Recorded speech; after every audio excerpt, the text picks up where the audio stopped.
Dieu va visiter Pharaon et il lui donne une vision. Comment Dieu va donner une vision? Dieu donne une vision au diable pour la sortie du peuple d'Israël. Dieu donne une vision. Pharaon, c'est le symbole du diable. Quand il donne la vision à Pharaon, la Pharaon qui a de la vision qui donne à Pharaon, qui donne la vision à Dieu? Qui a à Pharaon? Qui a donné la vision? C'est Dieu qui donne la vision à Pharaon. Comment imaginer que Dieu fasse rêver le diable? Comment est-ce que Dieu fait rêver le diable pour pouvoir accomplir une promesse qu'il a faite à son fils Abraham? C'est puissant. Donc ça veut dire que quand il a regardé parmi ses enfants et parmi ceux qui étaient en alliance avec lui, personne ne pouvait rêver pour régler le problème. Donc il a fait rêver quelqu'un qui pouvait participer à l'accomplissement de ses plans. Donc ne vous trompez pas, Dieu utilise des gens qui ne viennent pas à l'église. Dieu utilise des gens qui ne viennent pas à l'église. Dieu utilise des gens qui ne viennent pas à l'église. Dieu utilise des gens qui ne viennent pas à l'église. Pour l'équilibre de ce monde. Mais nous sommes heureux. Parce que nous comprenons ces choses, mais nous disons à Dieu, tu vas nous utiliser et nous sommes de l'église. Donc notre bénédiction ne s'arrêtera pas au monde physique. Nous allons transcender le physique pour aller dans l'éternité. Donc nous ne sommes pas simplement bénis matériellement, mais nous avons l'assurance de notre salut éternel. Et notre ressource n'est pas le monde physique, parce que nous venons du ciel pour accomplir une mission sur la terre. Donc à partir de ce moment, nous sommes conscients de l'alliance. Dieu ne nous utilise pas inconsciemment, mais de façon consciente. Donc quand on se lève le matin et nous levons les mains vers le ciel, nous savons que nous avons été mis dans ce monde pour infiltrer le monde et changer son système pour imposer le règne de Dieu à toutes les sphères. Parce que voilà ce que nous sommes. Et ça, dans notre tête, nous nous disons, c'est ça. Nous sommes habités par ça. C'est pas l'argent qui transite, mais c'est le règne de Dieu dans un domaine précis qui s'accomplit par notre implication dans la société. Et ça change tout.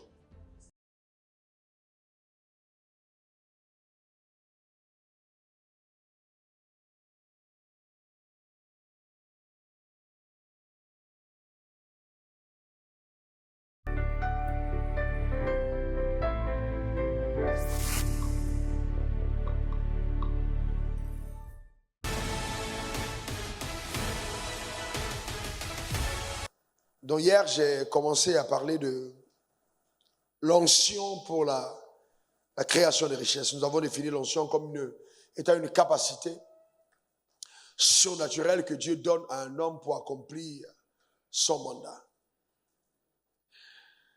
Une capacité surnaturelle que Dieu donne à un homme pour accomplir le mandat qui est rattaché à son existence. Et nous savons tous, ou du moins nous sommes supposés tous savoir que Dieu fait toutes choses pour un but. Donc l'existence d'un être humain sur terre correspond à un but.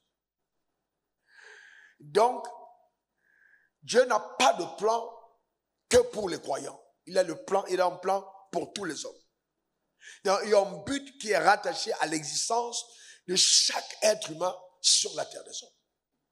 Nous croyons en l'existence de Dieu. Il a un but qui est rattaché à notre vie.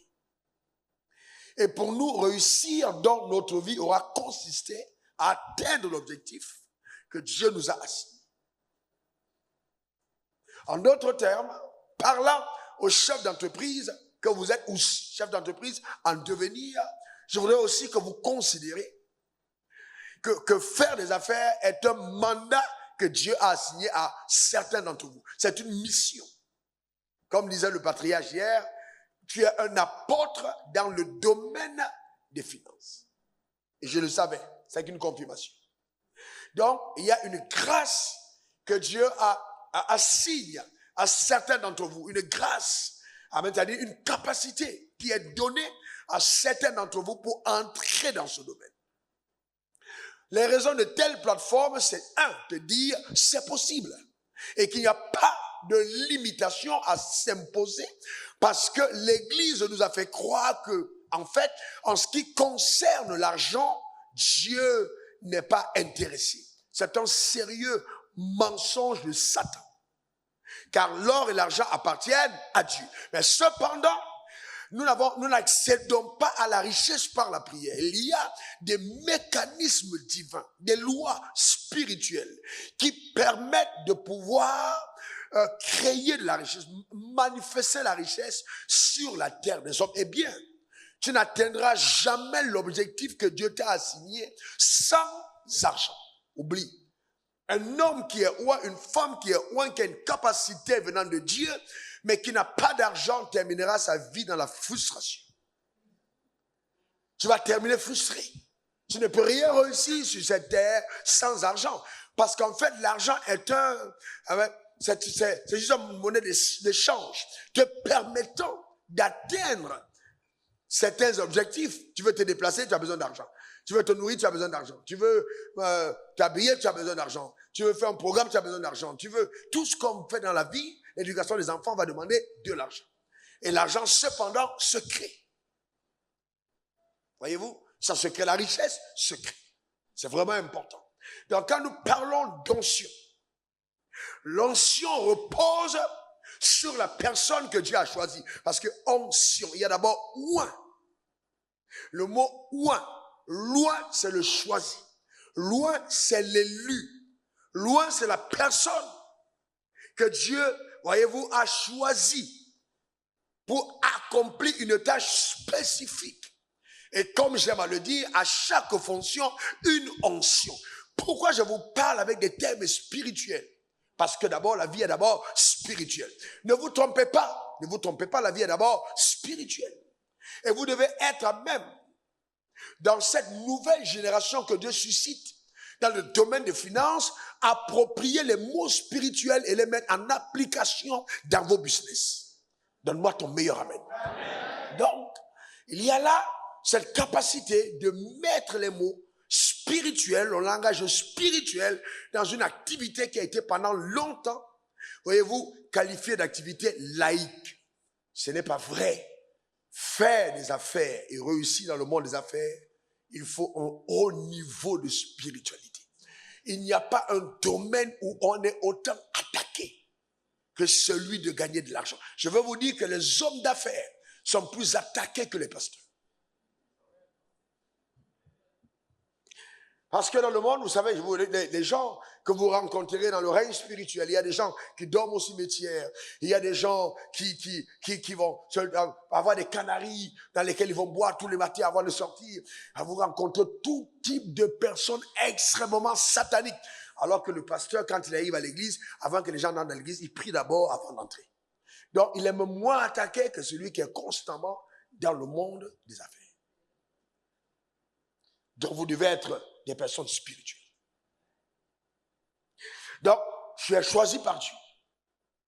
Et si Dieu t'a choisi, quand nous revenons sur les deux enseignements que nous avons écoutés, c'est que Dieu te sait capable de faire ce qu'il te demande de faire. Donc, il sait de façon claire que tu vas y arriver.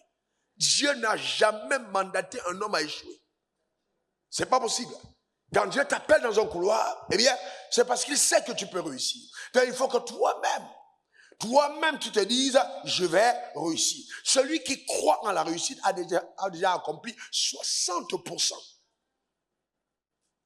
du trajet.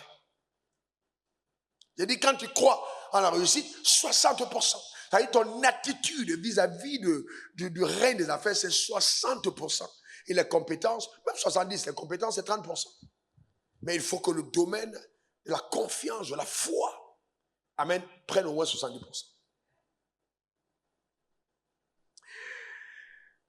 Et donc, je parlais ça juste de l'onction. Regardez ce que j'ai dit hier en rappel. Chaque fois que l'Église va connaître un shifting, quitter d'une dispensation à une autre, il y a un grand réveil financier, je l'ai dit hier. Quand le peuple d'Israël va quitter l'Égypte pour aller à la terre promise, donc ils vont sortir de la dispensation de la promesse pour aller à quelle dispensation? La dispensation de la loi. La chose qui va se passer, c'est qu'il y aura un réveil financier. Donc Dieu va donner au peuple d'Israël de sortir, voyez-vous, d'Israël, d'Égypte avec de grandes richesses. Donc il y a un mouvement financier pour qu'ils puissent entrer dans la dispensation de la loi. Maintenant, quand vous voyez de la loi à la grâce, il y a aussi un mouvement financier. Quand Jésus arrive, vous voyez, les mages arrivent avec de l'argent, ils viennent poser à ses pieds pour l'adorer. Et donc, c'est très important. Maintenant, nous allons quitter la dispensation de la grâce pour aller dans le millénium. Donc, à cette dispensation aussi, il y aura un grand réveil financier, un énorme réveil. Les croyants vont être tellement riches comme on n'en a jamais vu avant. Donc, crois-moi, sérieusement. Amen, parce que Dieu va mettre tous les moyens à disposition pour que la voix se fasse entendre et que les personnes soient happées. Il y aura une grande moisson à partir de ce réveil financier qui est produit par le Saint-Esprit. Donc, ne te mets pas en marche. Donne-moi ton meilleur amen. Quand je suis davantage à l'aise, ne te mets pas en marche. Crois que Dieu va t'utiliser et que ces choses vont se faire avec toi. Donc, je te parle un peu ici avec la double casquette de prophète et chef d'entreprise. Parce que je vais te laisser un manteau. Pour laisser le manteau, je vais activer ce domaine surnaturel pour que tu prennes quelque chose et que tu ne marches pas simplement. Parce qu'en fait, tu ne peux pas réussir dans cette vie si tu es simple. Tu n'as pas compris ce que je suis en train de dire. Si tu es simple, tu ne réussiras pas. Jamais. Ce monde est un monde de guerre, un monde de combat. Un monde à problème. Et on ne réussit pas sur cette terre en étant simple. Regardez ce qu'il dit, revenons maintenant sur l'enseignement d'aujourd'hui, là, ce qu'on va faire, voir. Deutéronome 8, verset 17 à 18. Garde-toi de le dire en ton cœur, ma force et ma puissance, la puissance de ma main m'ont acquis ces richesses. Il dit, garde-toi de le dire. Là, en d'autres termes, il dit, pour toi, enfant de Dieu, il ne faut même pas penser un seul moment que c'est, voyez, ta force, ta capacité, ta connaissance, tes compétences, tout ce que tu connais, ou la puissance de ta main qui t'ont permis d'acquérir ces richesses. Il dit, il ne faut même pas penser à ça. Même pas un moment. Souviens-toi de l'Éternel, ton Dieu, car c'est lui qui te donnera la force. Donc, il y a la force humaine et il y a la force divine. Dans le but de cette rencontre, c'est de t'amener de migrer de ta capacité personnelle à la capacité de Dieu agissant par toi. C'est moi qui te donnerai la force de prospérer et d'acquérir ces richesses. Afin de confirmer, comme il le faut aujourd'hui, son alliance qu'il a jurée à ses pères. Donc Dieu parle d'une alliance. Dis après moi alliance. Dis encore après moi alliance. Donc quand on parle d'alliance, on parle de pacte, on parle de contrat conclu entre deux ou plusieurs parties, incluant des engagements réciproques, lesquels engagements tiennent lieu d'obligation. C'est-à-dire que Dieu te faisant gagner de l'argent, et il y a des obligations que tu as de Dieu, parce que Dieu aussi a des obligations vis-à-vis de toi. Donc, en tant que chef d'entreprise, tu dois comprendre. C'est pas Dieu, si tu veux bénir mes affaires, non. Tu sais que Dieu veut bénir tes affaires. Tu sais que Dieu a béni tes affaires. Tu sais que Dieu est avec toi. Parce qu'en fait, l'alliance l'oblige de t'assister. Il y a une obligation par l'alliance de t'assister dans tes entreprises. Que ce soit l'entreprise en tant qu'église, que ce soit l'entreprise en tant que business personnel, tu sais que Dieu a une obligation. Parce qu'il a engagé son trône quand il a conclu cette alliance avec Abraham. Il a dit, je le jure par moi-même, parole de l'Éternel, parce que tu as fait cela. Que tu ne m'as pas refusé ton fils son unique, je ferai quoi? Je te bénirai. Et ta postérité possédera les portes de ses ennemis. Maintenant, quand nous regardons la porte ennemie, qu'est-ce qui se trouve dans le cas ennemi? Qu'est-ce qu'on trouve quand on va dans le cas ennemi? Quand on parle de richesse, c'est dans l'église ou c'est dans le monde? Quand on parle de richesse, qui a la richesse aujourd'hui? C'est l'église ou c'est le monde? Mais soyez sérieux, c'est l'église ou le monde? C'est le monde, c'est clair et net. Donc, les enfants d'Israël ont demandé à leurs voisins et à leurs voisines des vases d'or et d'argent. L'église a toujours été dans la condition où c'est le voisin qui a, mais nous on n'a pas. Mais Dieu est en train d'inverser les choses. Oh, ta manière de dire amen m'inquiète. Dieu est en train d'inverser les choses. Ce qui appartenait au voisin va revenir à toi. Parce que tu es l'héritier légitime que Dieu a posé sur la terre. Et vous savez, il faut le croire. Il faut le croire. Maintenant, toutes les stratagèmes et stratégies qui sont mises en place, la connaissance qui est annoncée, qui t'est donnée, c'est pour te montrer comment accéder à ce qui t'est réservé. Donc, il y a une alliance. Il y a pas moi alliance. La preuve de la puissance de l'alliance. Nous sommes fils d'Abraham. La preuve de la puissance de l'alliance, c'est de regarder les fils d'Abraham. Le premier fils d'Abraham, comment est-ce qu'il s'appelle? Ismaël. C'est le premier fils. Il s'appelle Ismaël. Vous savez quels sont les descendants d'Ismaël? Hein? Les Arabes. Donnez-moi un peu un pays arabe. L'Arabie Saoudite. Le Qatar. Dubaï. Ce sont les les Arabes, ce sont les fils d'Abraham, premier fils. C'est eux qui ont acheté le PSG. Manchester City, c'est eux, premier fils.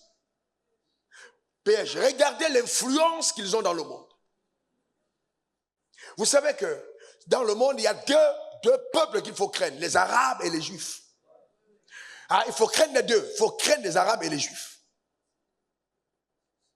Mais pourquoi? Parce qu'ils portent le sang d'Abraham. Ils sont couverts par une promesse.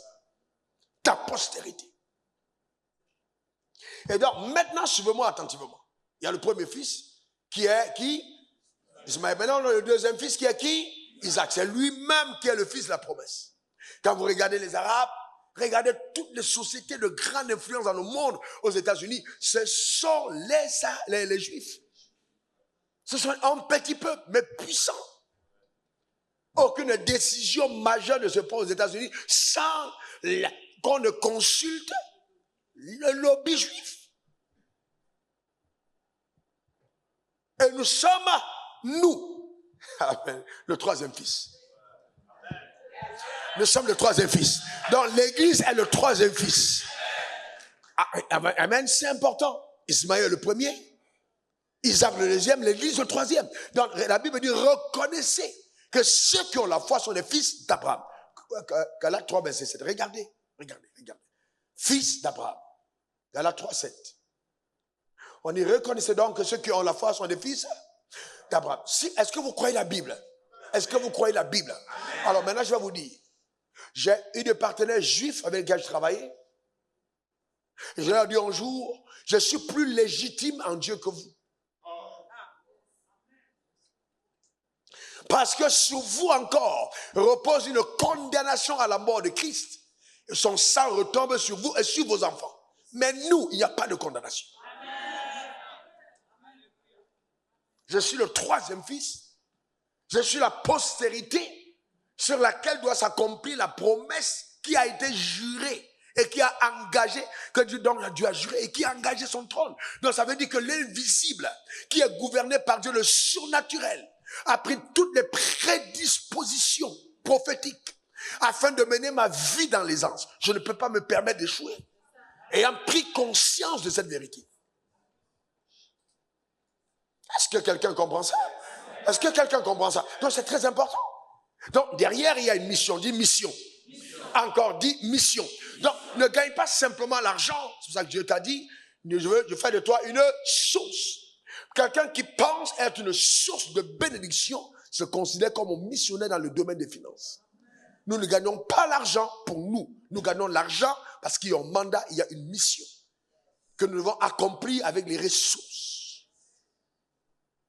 Et je vais vous dire quelque chose de très, très, très impressionnant. Vous savez, j'ai côtoyé des gens qui n'étaient pas nés de nouveau, mais qui avaient une mission de Dieu. J'ai côtoyé un homme, et sa vie m'a vraiment impressionné, ça m'a marqué. Quand je l'ai rencontré, je sortais d'une crise, comme celle que tu as vécue, mais encore plus grave. Parce que bon, je n'étais pas endetté, mais j'avais presque plus rien. Et donc, je descends de l'avion après ma séance de $10,000 au pasteur David Demola, qui a parlé de la faveur. Et donc, et puis après, je suis allé lui faire cette séance. Le premier coup de fil que je reçois, c'est un de ses neveux qui m'appelle, qui me dit, attends, il y a mon oncle qui a besoin de temps en temps. Et puis je dis, non, donc pour raccourcir l'histoire, nous entrons en connexion et c'est là où ça ouvre les vannes pour l'accès à des dimensions d'argent incroyables. C'est cet homme qui m'a donné 100 millions chaque début d'année pendant 7 ans. Donc, juste pour dire de comment est-ce que Dieu est capable. Il fait, tiens, ouvre ta bouche, ma soeur. Ça, c'était le petit frère. Ça, c'était avant. Donc, ça, c'est petit. Non, c'était avant. Dieu te fera voir des choses encore plus immenses. Les choses que je partage avec toi aujourd'hui vont être extrêmement profondes. Je te dis la vérité, extrêmement profonde. Extrêmement profonde. Extrêmement. Tu comprendras que en fait, la magie, la sorcellerie, en fait, c'est le côté noir de ce que c'est que la puissance de Dieu.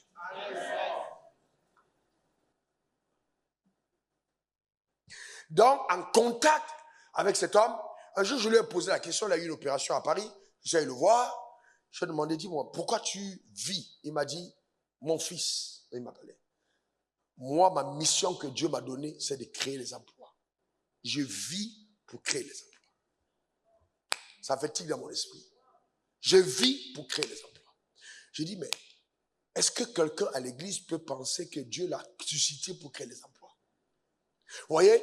Et nous, on est constamment en train de dire, ouais, les gens là, c'est des païens. Mais s'ils n'étaient pas païens, en montant les entreprises, ton père ne t'aurait pas envoyé à l'école. Parce que si on ne dépendait que des chrétiens, pour que la société soit régulée, la société n'aurait pas eu de poste.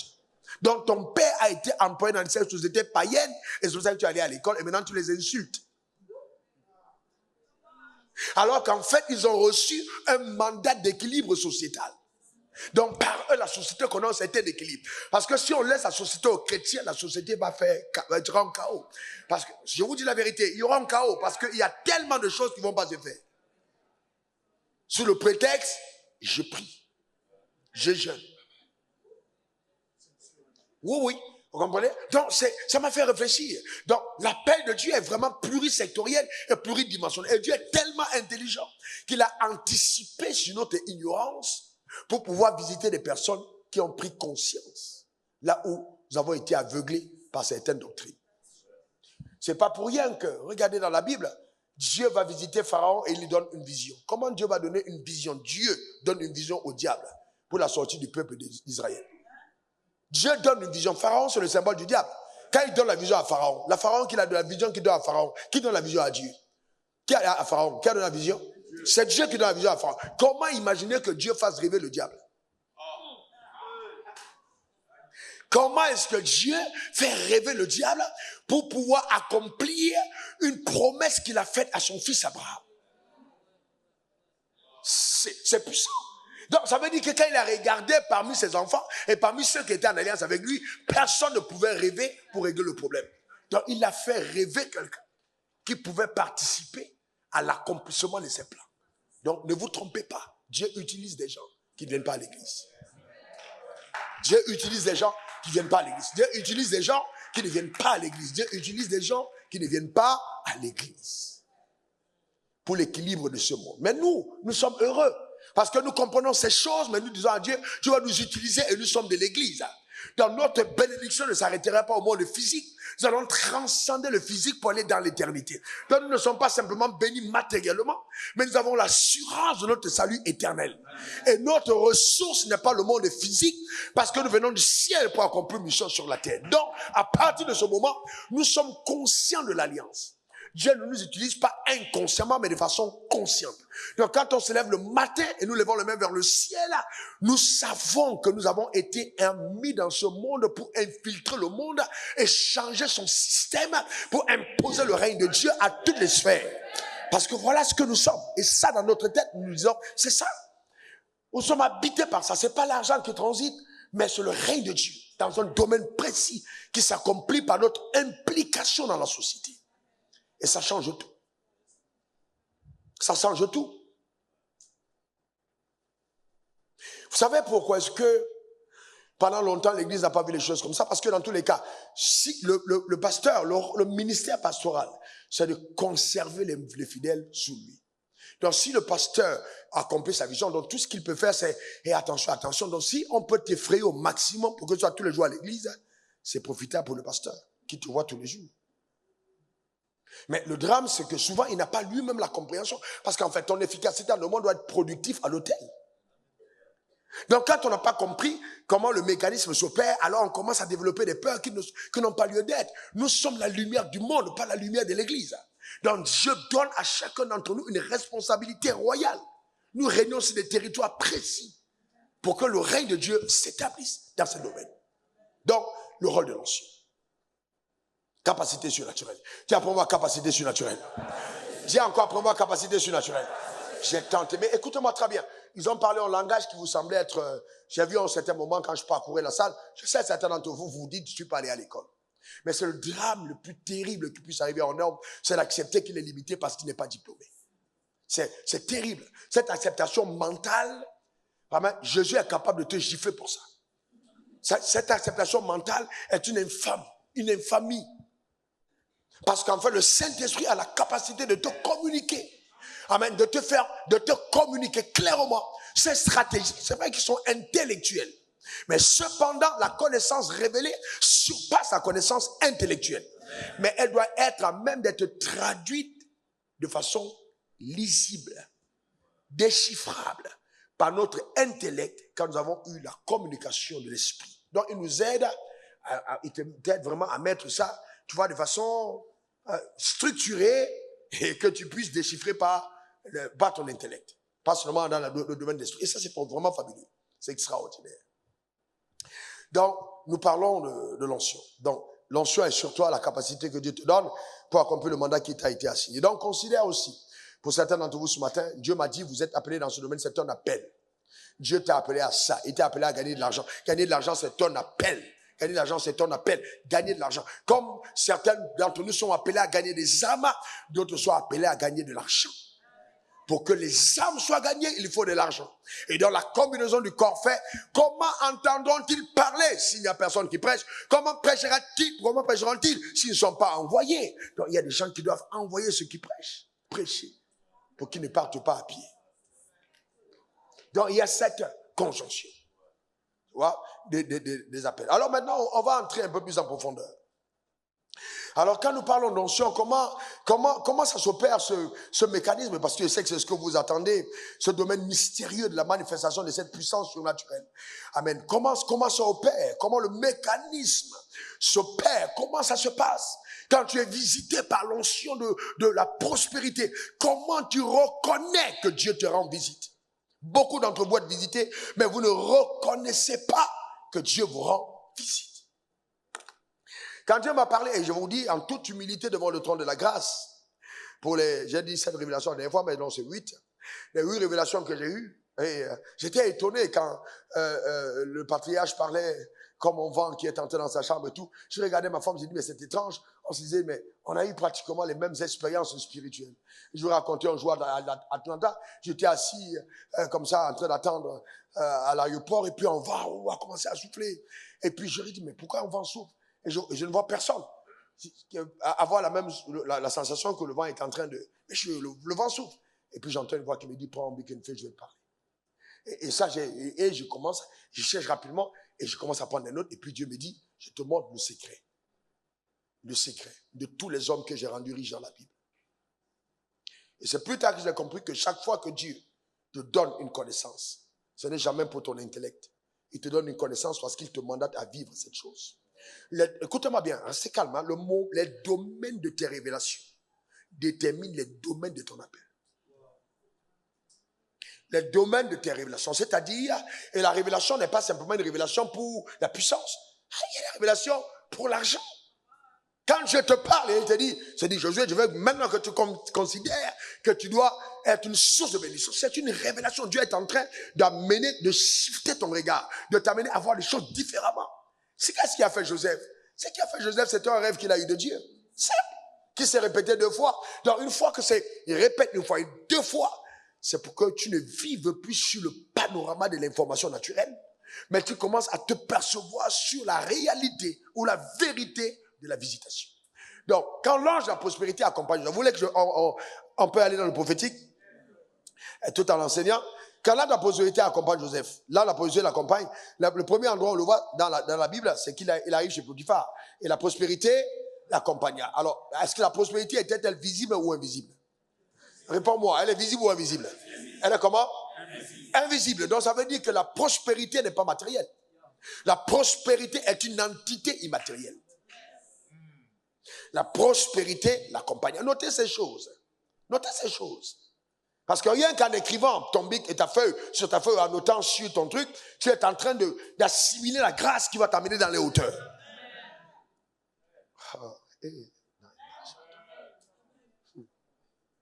J'ai dit quoi? La prospérité est une entité spirituelle.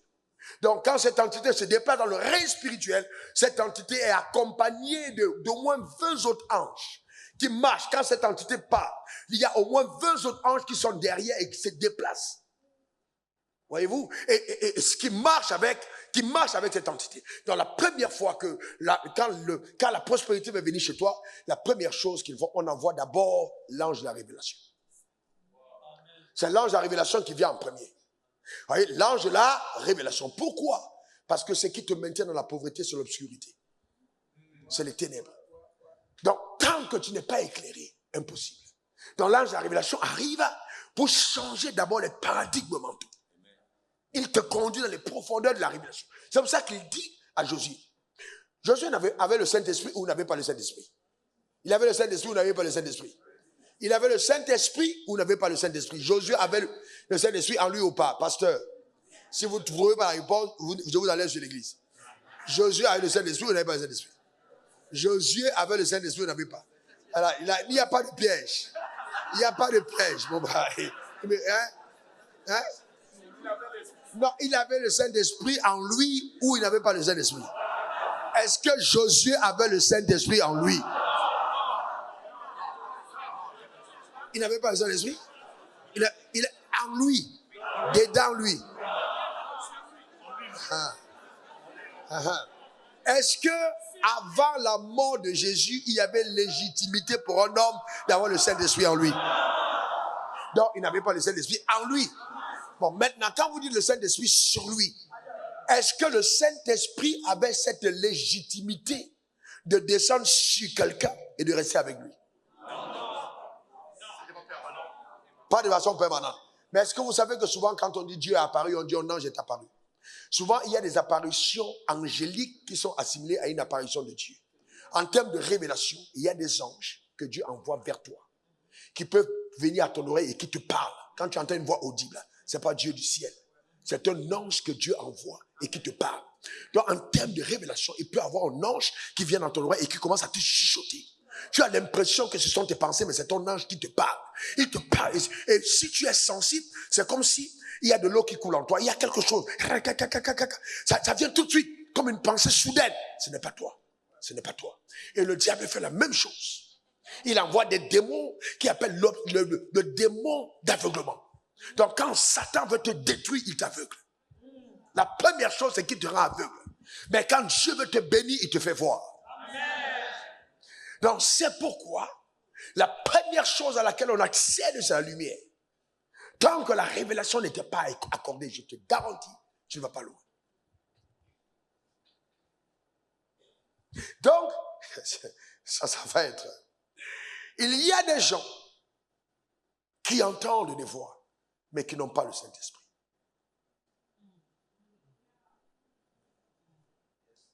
Et il y a des gens, pasteur, qui entendent des voix, mais qui n'ont pas le Saint-Esprit. Ils entendent des voix. Dans le règne spirituel, les voix peuvent se faire entendre. Et Satan est capable de te donner des stratégies par des voix que tu entends, mais qui ne viennent pas du Saint-Esprit, mais des démons. Donc si les démons parlent aux hommes, les anges parlent aux hommes. Donc, l'ange qui te rend visite est d'abord l'ange de la révélation. Il y a une révélation qui t'est accordée. La révélation, c'est la lumière. Que la lumière soit à l'intérieur de toi. Que cette lumière soit à l'intérieur. Et cette lumière intérieure, certains vont appeler la vision. Mais en fait, c'est quelque chose, c'est comme une sémence divine qui est jetée dans ton esprit. Et qui commence à grandir à l'intérieur de toi et qui va canaliser tous tes efforts et tes énergies vers le sens de l'accomplissement de ce que tu vois à l'intérieur. Je vais ouvrir ton esprit. Donc tant que ton esprit n'est pas ouvert sur l'argent, sur son importance, sur la richesse, sur toutes ces choses, ça peut te paraître simple. Mais si tu n'as pas compris que l'argent, d'abord, est de Dieu et que Dieu peut bénir un homme, si déjà à ce niveau, tu te dis non, dans tous les cas, on ne peut pas réussir sans faire du faux, tu as déjà en arrière.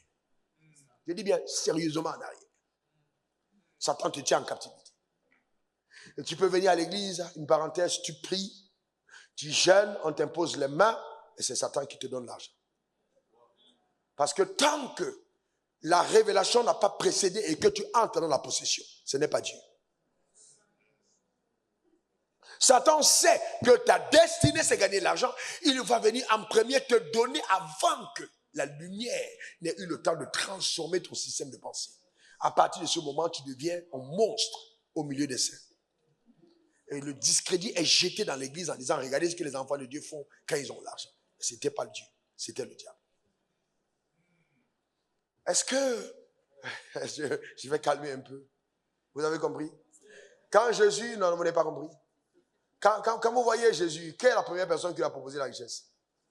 Satan. Il dit, écoute-moi, pourquoi tu vas aller à la croix? Prosterne-toi devant moi, je te donne tous ces royaumes quand ils m'ont été. Je vous pose une question. J'étais à Accra quand je rencontre le docteur Philippe Karambi pour la première fois, en 1998. Quand j'étais à Accra, on a eu cette convention. Quand il a terminé de prêcher, je suis rentré dans ma chambre, je me suis étendu, il fallait à la session du soir. Satan est entré dans ma chambre. Satan m'a dit, tu veux la puissance, tu veux tout ça, il y a des grandes églises, tout ça. Je veux des grandes croisades, je ne pensais pas à l'église. Il m'a dit, écoute, on fait une alliance. Satan dans ma chambre, comme face à face, il me dit, on fait une alliance. Moi, je te donne tout ça, mais tu attires les gens vers moi. Clair et net, il m'a dit, je te donne tout ça. Je te donne toutes ces choses, mais détourne les regards des gens vers moi. C'est tout ce que je te demande, que les gens regardent à moi. Mais quand Jésus m'était apparu, par la première apparition, après ma conversion, quand j'étais arrêté, je passais à Limboa, qu'est-ce que Dieu m'a dit? Jésus m'a dit, il m'a dit, regarde à moi. Donc, je savais que mon ministère était d'amener les gens à regarder à Christ. Et Satan m'a dit, amène les gens à regarder à moi.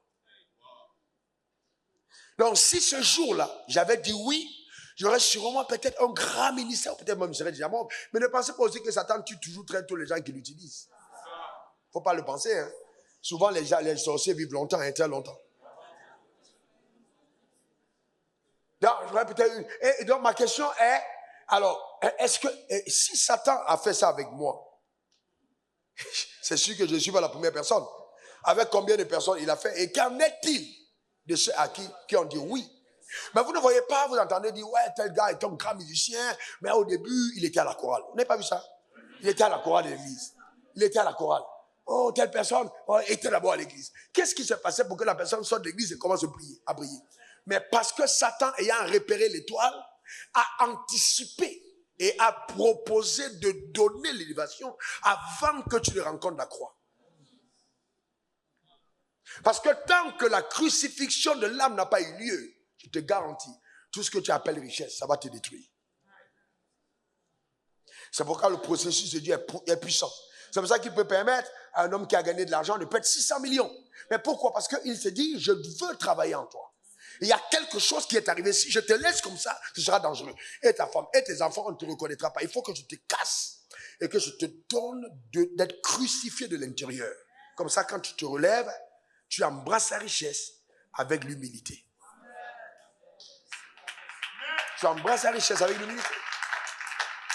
Comment est-ce que vous savez qu'un homme d'affaires fait du faux, son comportement et les autres frères, tant qu'il est orgueilleux et gonflé? C'est un faussaire. Je vous dis, je vous donne un truc clair. Vous voyez un homme d'affaires au milieu des frères qui est gonflé, qui fait le malin, c'est un faussaire. L'argent rend humble.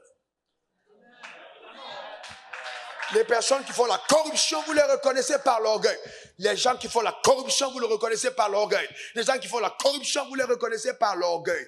Deuxième signe, l'absence dans la présence de Dieu. Parce que si Dieu est vraiment ton appui, sa présence est ce que tu aimes.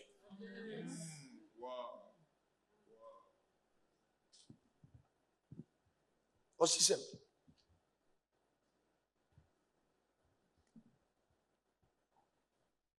L'absence dans la présence. Et Satan sait. Qu'est-ce que le diable fait quand il veut détruire une brebis? Quand le lion fait, qu'est-ce qu'il fait? Il est frais, il isole. Dès que tu commences à prendre de ton côté, baf, c'est fini. La mort n'est qu'une question de temps. Tu peux faire semblant de courir, mais le lion sait qu'il t'a déjà eu. Parce que tu n'es plus avec les autres. Il est doux et agréable, frère, de demeurer ensemble. C'est là que Dieu déverse son onction. L'Éternel est mon berger. Je ne manquerai de rien. Ce n'est qu'une question de temps. Il y a un processus. Dans la première dimension, c'est la révélation. Donc c'est important de dire à Dieu, ouvre mes yeux. Ouvre mes yeux. Comme elle a dit tout à l'heure, ouvre mes yeux sur moi-même. Ouvre mes yeux sur moi-même. Montre-moi qui je suis. Ouvre mes yeux. La révélation.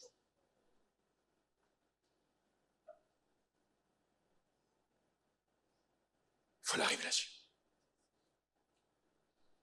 C'est dommage que tu chantes et qu'on apprécie tellement tes chants, que le fait qu'on apprécie tellement tes chants devient la pierre d'achoppement de ta destinée.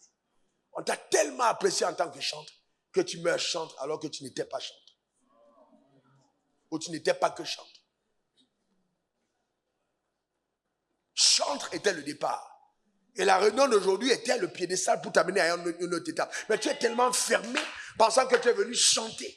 Alors que Dieu te dit, à cette réunion, je te fais migrer de chef à chef d'entreprise. Mais tu es tellement fermé que tu n'as pas une révélation sur qui tu es. Et voilà le drame. Voilà le drame. L'ange de la révélation. Patriarche a dit, mais est-ce que tu as déjà vu un ange? Je te dis la vérité. Et ma femme m'a dit, tous ces derniers temps, tu parles aussi beaucoup des anges. Un ange t'apparaîtra. Tu n'as pas compris. J'ai dit, un ange du Seigneur t'apparaîtra. Cette saison est une saison d'apparition, de visitation. Un ange t'apparaîtra. Clairement.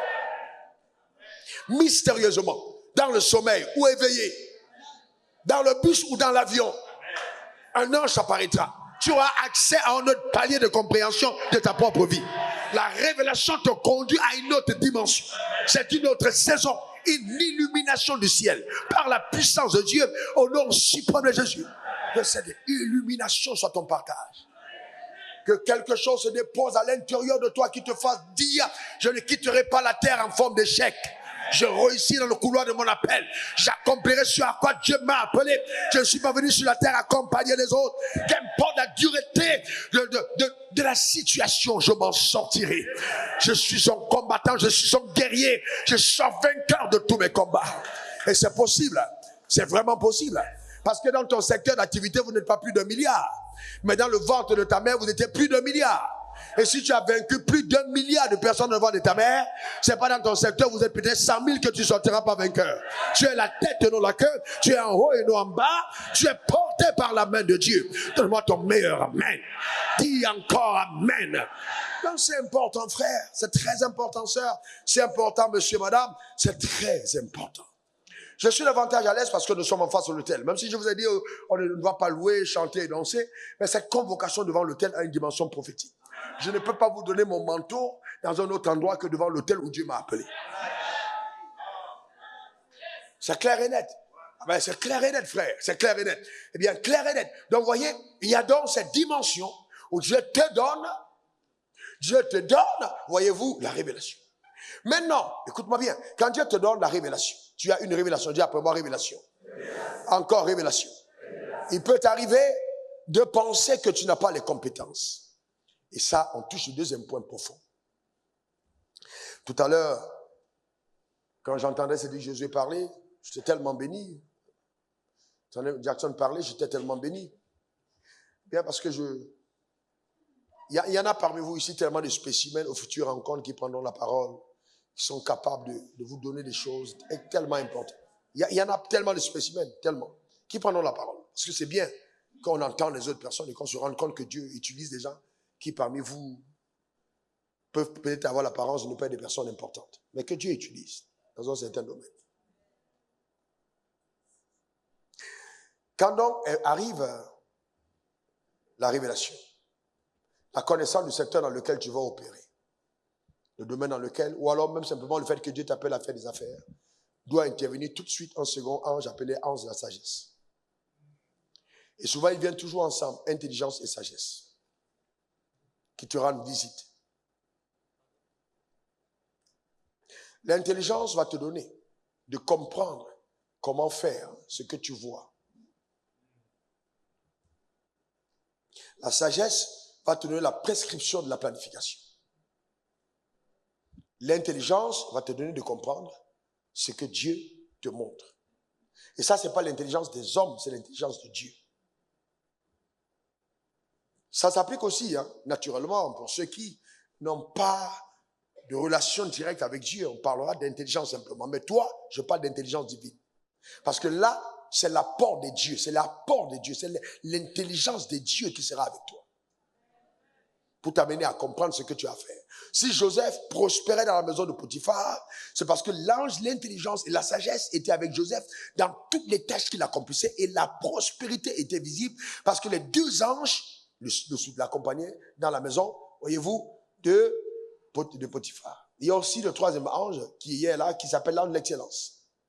Donc il te donne de faire les choses pas avec le standard des hommes, mais avec le standard de Dieu. C'est lui qui, souvent ça peut être par le Saint-Esprit, souvent c'est juste que C'est comme si tu as une idée qui te vient de la tête. Ce n'est pas de l'intérieur. Mais c'est cet ange qui commence à te véhiculer, te faire voir comment est-ce que cette chose peut être opérée dans le domaine physique. Quand on dit que les anges sont, la Bible dit que les anges sont au service des saints. Ils ne te servent pas souvent pour t'arracher du danger. Les anges participent à ta vie sur terre. Donc, c'est pas seulement quand tu as un problème, tu dis, l'ange m'a protégé. Non. Ça, c'est d'abord, c'est le premier ange qui est mis à côté de toi, qui monte la garde, qui te protège. Mais après ça, il y a maintenant des anges qui sont affectés par rapport à la mission que Dieu t'a confiée, qui doivent commencer à t'accompagner dans l'opération de ta vie. Donc, c'est pourquoi il ne faut jamais penser que tu es seul, tu n'es jamais seul.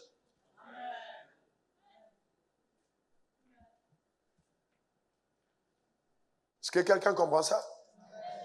Donc, Joseph, avec l'intelligence, la sagesse, l'excellence, a commencé à prospérer radicalement dans tout ce qu'il accomplissait, n'est-ce pas, dans la maison de Potiphar. On est d'accord? Maintenant, écoutez-moi très bien. Il a trouvé faveur. Il a trouvé quoi? Faveur. Vous n'allez pas réussir sans faveur. J'ai dit quoi? Vous n'allez pas réussir sans... Vous avez, la faveur vous donnera d'avoir l'accélération de la lumière. Vous allez courir plus vite qu'à l'avion.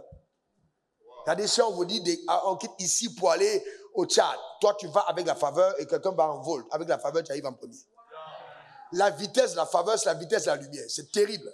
En fait, c'est un téléportement. Tu es téléporté. Tu es au même instant, tu apparais à l'autre endroit. Ce n'est pas la vitesse normale, c'est la vitesse de la lumière. C'est ce que la faveur fait. Donc, la faveur. Et vous savez que, écoutez-moi bien, là je touche des choses profondes. Et je vais prier sur ces bases. Est-ce que vous savez que, écoutez bien, vous savez que vous, au Cameroun, il y a un truc que les femmes donnent aux hommes pour manger, on appelle le tobassi. Amen. En français, on appelle le charme. Ici, on appelle l'ipia. Donc, tu prends ça et puis tu mets dans la sauce. Et tu donnes au gars sa tête à tourner. Donc, c'est le charme. Un homme qui était à la barre ici en Côte d'Ivoire a été l'épiaé. Donc, on lui a donné, donc il a pris la nourriture, il a mangé, il est sorti du travail et la femme lui a dit, allons au Bénin. Il a laissé sa femme, il est parti au Bénin. Ils sont partis au Bénin chez le marabout lui-même. Donc, il est allé chez le marabout, il a consommé encore les choses sur le marabout. Donc, on l'a attaché en présentiel. Quand je vous dis que le dehors est dangereux, est-ce que vous savez qu'il y a des femmes qui sortent à Abidjan, elles se sont lavées chez les féticheurs. Donc, elles ont un carnet de noms de personnes qui viennent de monter. Elles sont amies au banquier. Elles savent qui pèse. Et leur mission, c'est d'aller à la chasse des grosses têtes. Pour détourner tous les finances. C'est-à-dire, là, tu as l'argent, mais tes enfants ne vont jamais en jouir. Tu vois une femme qui sort le matin, elle a 3 immeubles. Mais tu ne sais pas ce qu'elle fait. Elle est allée à la chasse des trésors, de ce qui appartenait à quelqu'un d'autre. Je décrète établi que tu ne tomberas pas sur ce piège. Donne-moi ton meilleur amen. Dis encore amen. Donc c'est important. Vous savez, le monde surnaturel existe. Et donc quand vous voyez le charme qui peut amener quelqu'un à faire pour toi ce qu'il n'avait pas envie de faire, quand la faveur de Dieu descend sur ta vie, c'est comme si les gens sont charmés en ta faveur. C'est comme un charme que Dieu met sur les gens en ta faveur.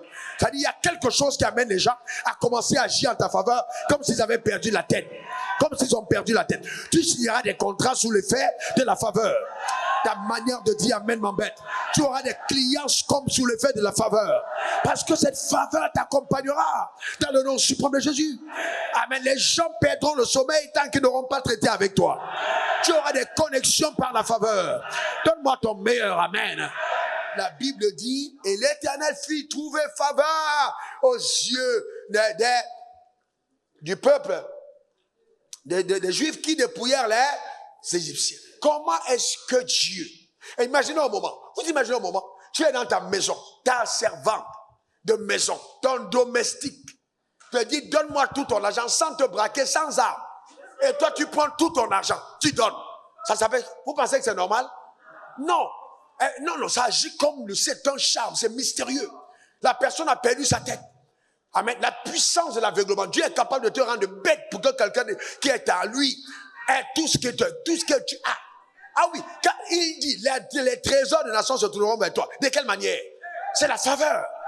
Les gens vont signer des marchés sans savoir pourquoi ils étaient en train de signer. Parce que la faveur est en train d'opérer de clair frère. Vous savez quoi, pasteur? Demandez la faveur. Chef d'entreprise, faveur. Mari, faveur. Femme, demandez la faveur aux yeux de votre mari. L'homme le plus avare devient le gars le plus généreux quand la faveur opère. Il faut demander la faveur. Dis encore faveur. Quelqu'un dise encore faveur. Quelqu'un dise encore faveur. Que la faveur soit ton partage. Que la faveur soit ta portion. Que cela t'accompagne. Véritablement, la faveur de Dieu. Au nom suprême de Jésus. Amen. Oui. C'est pour ça que la Bible dit, si Dieu est pour toi, qui pourrait être contre toi? Il y a une puissance derrière. Il faut penser que, frère, écoute-moi bien. Quelqu'un qui se lève, hein, qui vient te dire, Dieu m'a mis à cœur de te donner 25 000. Il ne faut jamais mépriser. Hein. Même si c'est 10 000. Il ne faut jamais mépriser. Hein.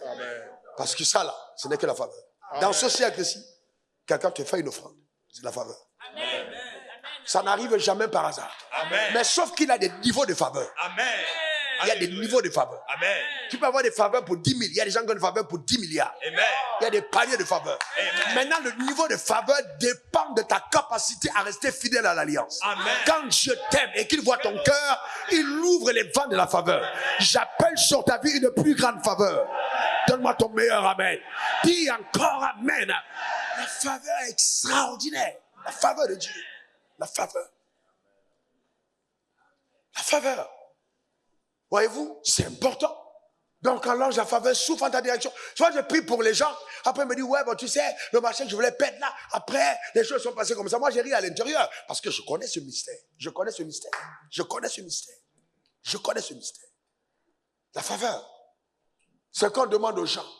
On a dit, tout le monde a fait, il y a un appel d'offres, et puis tout le monde remplit les critères. Tu es la seule personne qui ne remplit pas, mais on te choisit.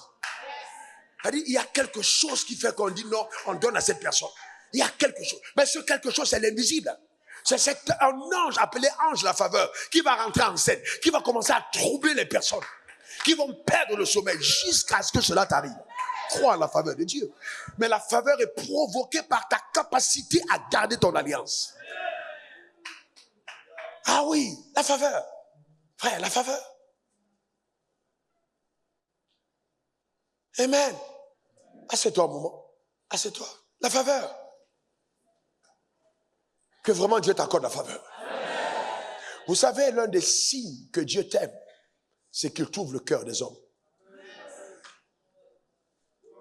Ah, il t'ouvre le cœur des hommes. Il t'ouvre le cœur des hommes. Et le plus grand péché, homme de Dieu, écoute-moi bien, ce qui arrivera à un homme, c'est que quand la faveur arrive, tu t'attaches aux personnes que Dieu a ouvertes à en venir vers toi, c'est fini. Parce que les gens ne savent pas gérer la faveur. Quand la faveur descend sur toi, ce n'est pas d'aller devenir t'attacher à la personne pécative. Jamais Élie n'est devenu l'ami du corbeau. Jamais. Ils avaient une relation ponctuelle. Il dépose son pain, il dépose sa viande, il répare. C'était pas ami.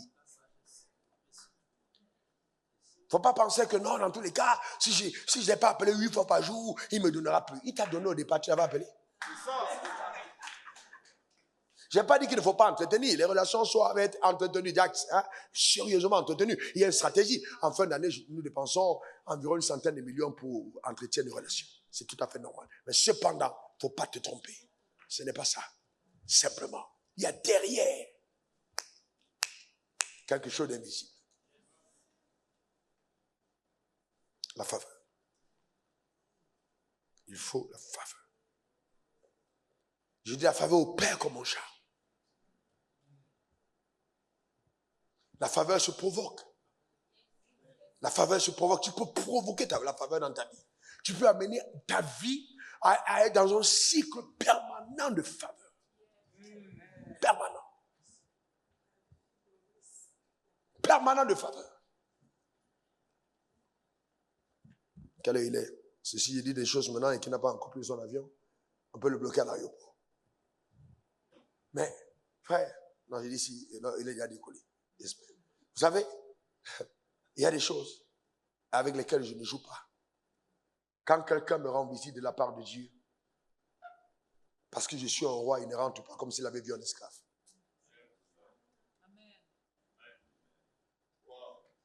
Impossible. Tu étais avec moi hier? Comme tes yeux ont vu ça. Un jour, on va t'accueillir comme ça quelque part.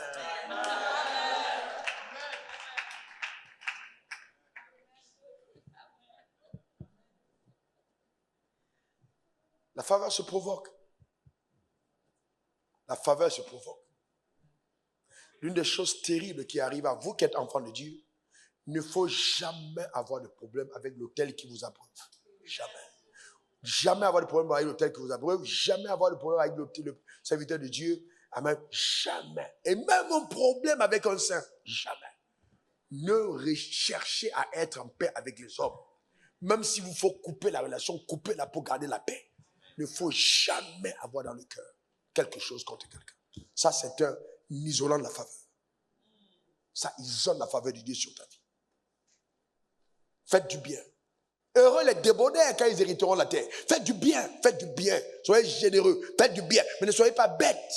Parce que le don de la libéralité peut te rendre pauvre quand tu n'as pas compris comment ça opère. Une personne qui ne fait que donner, donner, donner va détruire tout son capital. Alors qu'un chef d'entreprise est quelqu'un qui a appris à faire l'équilibre entre la générosité et l'épargne. Tu peux devenir pauvre parce que tu donnes. Ce n'est pas le but de Dieu de t'appauvrir. Il faut savoir comment équilibrer la générosité et l'épargne. Un homme qui n'épargne pas ne devient jamais riche. Il faut comprendre comment ça marche. Il faut comprendre comment ça marche. À la fin, je vais te demander, il faut me dire combien tu as dans le compte. Que tu me dises combien tu as dans le compte. Parce que vous devez épargner. C'est important. Faites attention. Vous devez épargner. Et donc, pour épargner, il faut réduire son style de vie. Il faut réduire son style de vie. Vous devez réduire. Si vous gagnez 1000 francs, vivez au standard de 500 francs. Ne soyez pas pressés. Ne soyez pas pressés. Il faut épargner. Un homme d'entreprise, un chef d'entreprise doit faire quoi? Épargner. La gestion de ses avoirs. Donc l'ange de la faveur t'accompagnera. Je vois quelqu'un qui dit, ouais, moi j'ai ça, mais je ne peux pas épargner. Tu épargnes à tous les paliers. À tous les paliers. Le problème, c'est quoi? J'ai discuté avec un pasteur ce matin. Il me disait, tu sais, je m'avais donné tel conseil telle année, c'est ce que nous appliquons aujourd'hui. Tu m'avais dit telle chose, il m'a ressassé, et puis j'ai dit, waouh, on a eu ces conversations, ça fait aujourd'hui près de 15 ans, mais et c'est resté dans le cœur. Oui, vous savez, l'ADN qui caractérise ce que je fais s'appelle la foi. Si un homme sage, un homme très sage, demande à celui qui réussit comment il fait pour réussir, si tu veux faire autrement que ce qu'il a fait, tu es un insensé. Tu es un insensé. Il dit, je l'ai approché, j'ai remarqué telle chose. Il y a des choses que vous apprenez, pas par l'enseignement, mais par l'observation. Et quand quelqu'un vous laisse entrer dans son périmètre restreint, je vous dis la vérité, il y a des gens qui paieraient de l'argent pour le faire. Mais quand toi, tu es dans le périmètre restreint et ce que tu attends, c'est qu'on te donne l'argent, tu es fou. Tu es vraiment fou. Tu ne sais pas ce que tu veux. Je vous parle de choses extrêmement profondes, extrêmement mystérieuses, de la vie. De la vie. Il y a des périmètres dans lesquels parce que si tu es avec moi tous les jours, parce qu'on revient, et puis on est ensemble, on est dans la chambre d'hôtel, on parle, on est ensemble. Quand tu es dans mon périmètre, est-ce que tu sais qu'en entrant dans ma zone, les anges qui me servent te considèrent comme l'ami de ma grâce? Et à partir du moment où tu es ami de ma grâce, celui qui reçoit un prophète en sa qualité de prophète recevra la récompense du prophète. Donc, ce qui m'accompagne t'accompagne.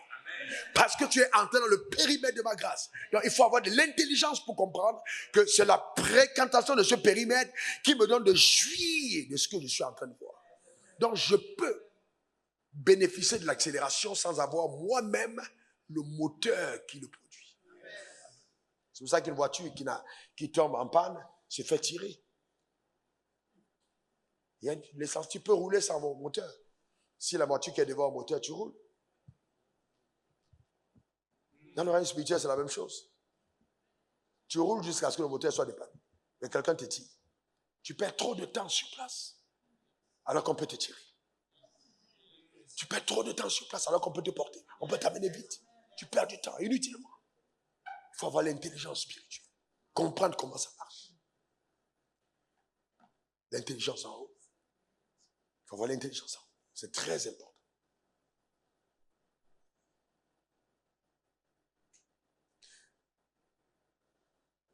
Ah ouais, moi, s'il m'avait seulement donné ça, si on m'a donné l'argent pour faire ci. Frère, moi je t'ai dit que quand moi j'ai commencé, on m'a rien donné. Pourquoi tu ne penses pas qu'on peut se dupliquer de la même manière et que toi tu peux commencer sans qu'on te donne?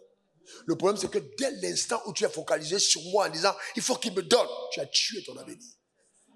Parce que dans tous les cas, celui qui t'a appelé est plus riche que moi. S'il te refuse, pourquoi c'est moi qui te donne? Là je reprends. Celui qui t'a appelé est plus riche que moi, vous. Là, pasteur, vous savez être ferme avec les gens que vous formez. Celui qui t'a appelé est plus riche que moi, vous. Alors si lui qui t'a appelé ne te donne pas, pourquoi tu n'en m'en veux moi qui ne t'ai pas appelé? Je ne sais pas si vous comprenez ce que j'ai entendu. Il ne faut pas penser que non, dans tous les cas, il faut que je lui apporte un soutien pour qu'il réussisse. Quelqu'un qui attend le soutien pour réussir est un échec. Ton soutien va faire de lui un mercenaire.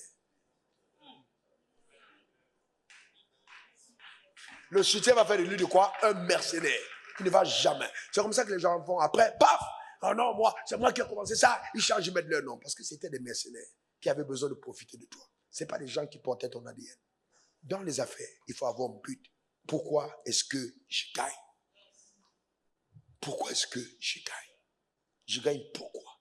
J'ai une alliance. Est-ce que je respecte l'alliance que j'ai avec le ciel? Est-ce que je suis fidèle à Dieu?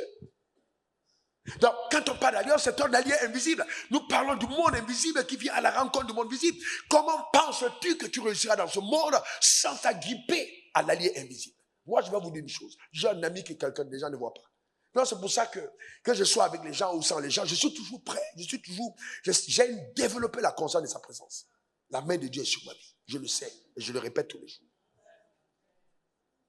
Voyez-vous, c'est important dans la gestion de vos ressources. Si vous êtes en alliance, il faut au petit palier que vous montez en tant que chef d'entreprise parce que vous gagnez, que vous êtes là pour supporter l'œuvre de Dieu. Donc si vous venez devant l'autel avec 10%, mais vous-même, vous ne savez pas où vous allez. Vous ne savez pas où vous allez. Il y a le patriarche me disait, prêche cet évangile, insiste. Dieu t'a établi comme apôtre pour ça. Et a dit, enfin, il y a des choses que je ne répéterai pas par humilité, par respect aussi de sa position. Et honnêtement, il faut comprendre ça. Même à 10%, tu n'es pas fidèle. Et tu veux avoir la faveur. Même les féticheurs, là, les gens qui vont faire des fétiches, on leur demande des choses, ils donnent. Toi, tu es enfant de Dieu, tu ne donnes pas. Tu vas aller où? Comment vas-tu activer la faveur de Dieu sur ta vie alors que tu ne respectes pas l'alliance?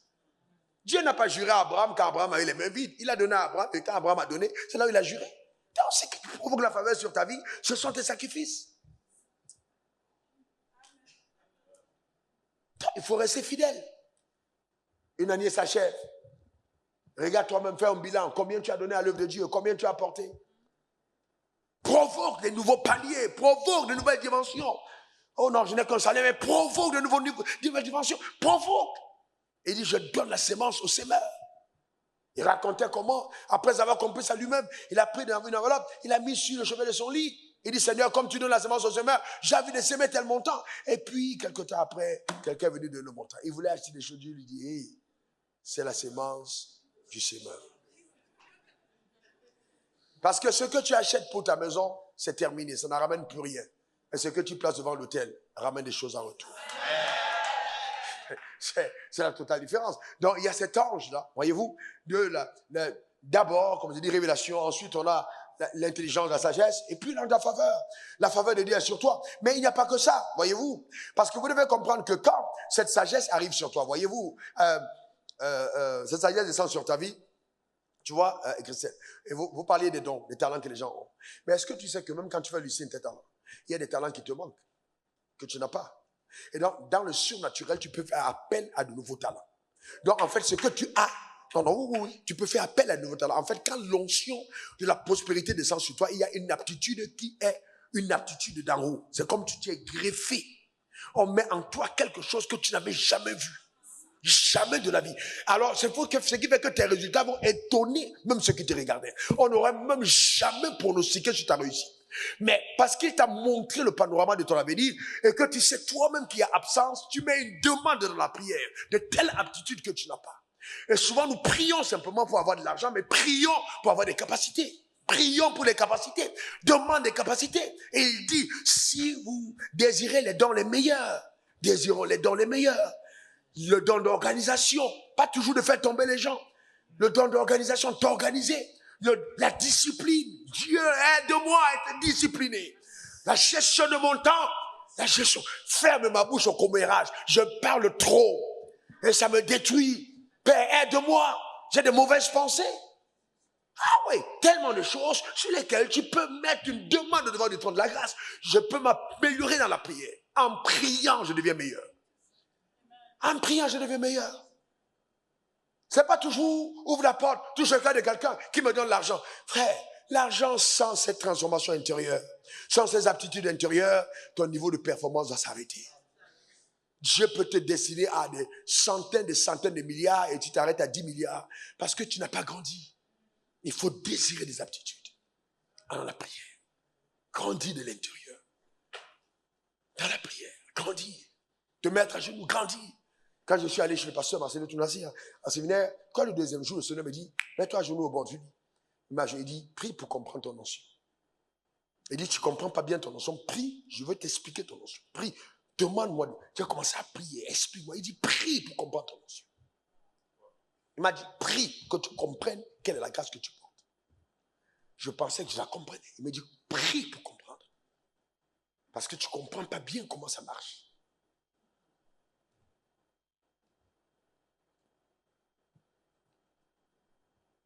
Dans la vie étant spirituelle, ne pensez pas que vous êtes des hommes d'affaires charnels. Vous ne devez pas être charnels, vous êtes spirituel. Gérez tout dans la dimension spirituelle. D'accord? C'est important.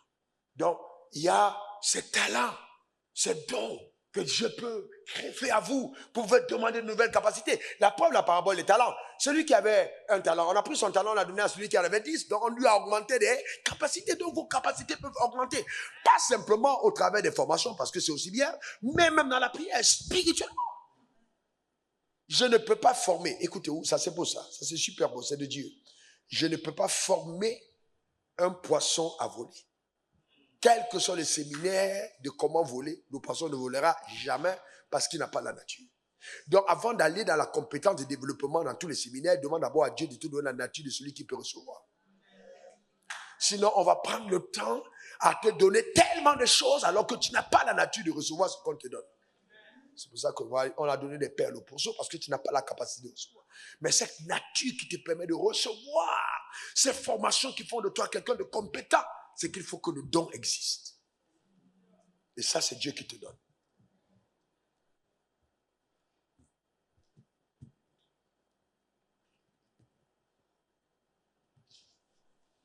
Il faut être sincère avec toi-même. Il faut être quoi? Il faut être sincère avec toi-même. Femme, tu sais, il faut être sincère. C'est la seule sincérité. Simple. Il faut être sincère avec toi-même. Il faut te connaître. Il faut être sincère. Voyez-vous? C'est important. Il faut être sincère. La faveur. Il faut être sincère avec toi-même. Il faut être très sincère. Je me suis établi une loi forte. J'ai dit, jamais de la vie je n'aurai une relation de laquelle je profite. Pour moi, c'est hors de question. Ça dit jamais. C'est pour ça que j'aime pas recevoir les cadeaux d'anniversaire. Parce que quand tu me donnes les cadeaux d'anniversaire, c'est comme si je suis endetté. Non, je ne veux même pas que les gens sachent quel est mon jour d'anniversaire. Parce que les gens entendent, oui, c'est normal, si quelqu'un te donne cadeau d'anniversaire, une fois, deux fois, le jour où il a son anniversaire, et puis tu dis, parce que tu as mon anniversaire, tu ne m'as pas appelé. En fait, il est en train de dire, tu sais que tu as donné mon cadeau, non? Mais toi, tu as 3 000, 4 000 personnes. Tu fais comment pour te souvenir des 4 000 personnes? Lui, ton truc, c'est facile. Tout le monde sait, mais tu ne connais pas pour tout le monde. Mais dans la tête, quand il t'a donné, il a établi un lien. Donc, parce qu'il t'a donné un cadeau d'anniversaire, il faut aussi qu'à son anniversaire, tu réagisses. Même si c'est inconsciemment.